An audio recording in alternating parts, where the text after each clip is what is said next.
Okay, so outside the Rocketbox, do you have any other equipment that you provide grinding or any other kind of tools that help pack the joints, make the job more efficient? What other tools do you guys provide? Yeah, that's a great question. So why don't we walk over here? We do have a grinder. It's called the STM Revolution. And essentially the way that it works is on the inside there, you're going to have stainless steel blades spinning on top of one of these two particle screens. Okay. This is a little bit more coarse. We've used a lot of data to figure out that this is the right size for pre-roll grinding, so that you don't have anything that's too fine that's going to fall through the filters of your joints. And this is a little bit more for extraction, a little bit more fine, a little bit more surface area to the flour.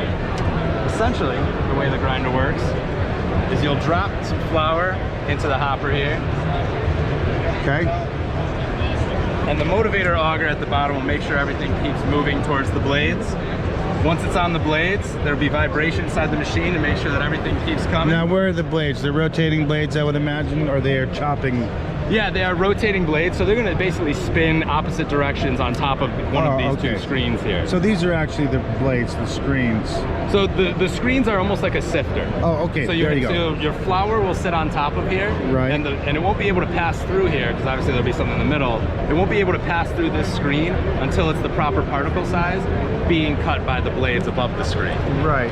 So what do the blades look like? Because one of the things that I see in a lot of the machinery is that different cannabis requires different milling. Sure. And a lot of people don't understand that when they're making joints. So a lot of the joints, they burn sideways. They just don't burn correctly, and a lot of it is because of the milling process. Yes. And not understanding, you know, how it's being packed properly. So how do you guys recommend that? And are there, I understand the screens right here, so what does the blade look like that you guys have? Is it a... Sure, so there's two blades. One is going to be S-shaped, and the other is going to be a serrated blade. They're both stainless steel.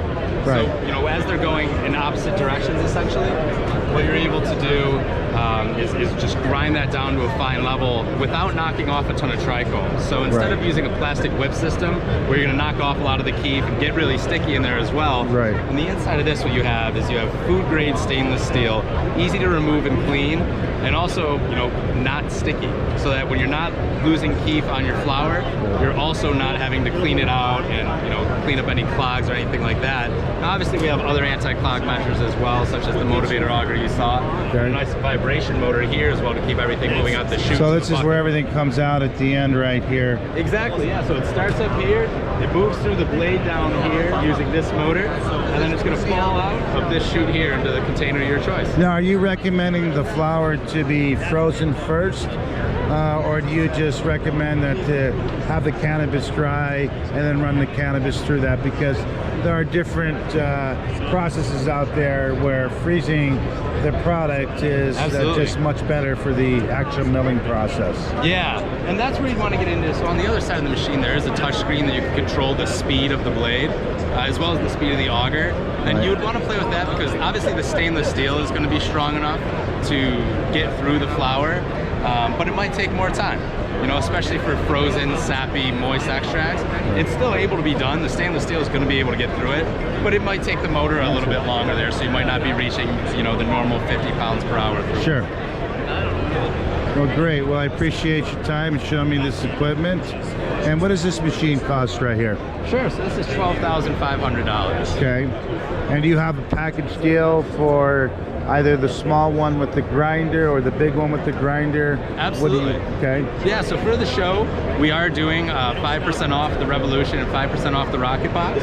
And we also do have a package deal where if you were to get the Rocketbox and Revolution, you're looking at 7.5% off.